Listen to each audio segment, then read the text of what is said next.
Македонија нема да ја земе руската вакцина за COVID-19 доколку таа не добие зелено светло од Светската здравствена организација.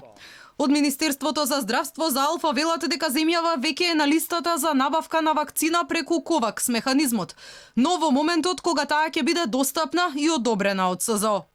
Владата доби покана да се приклучи на проектот за рамномерен пристап до безбедни и ефективни вакцини. Во изминатиот период имаше неколку состаноци. Се разговараше за детали околу испорака, набавка, количини и начин на дистрибуција.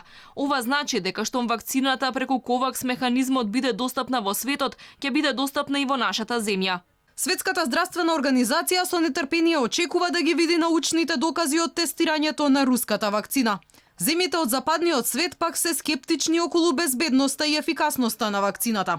Американскиот епидемиолог Ентони Фаучи вели имало разлика помеѓу тоа да се направи вакцина и таа вакцина да биде безбедна.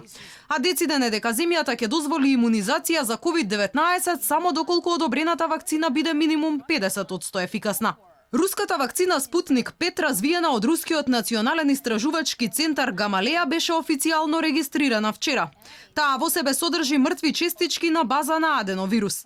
Првата фаза на клиничкото испитување почна на 17 јуни, а вакцината ја примиле 38 доброволци. Таа наскоро ќе биде достапна и за здравствените работници во Русија, а вакцинирањето ќе биде на доброволна основа.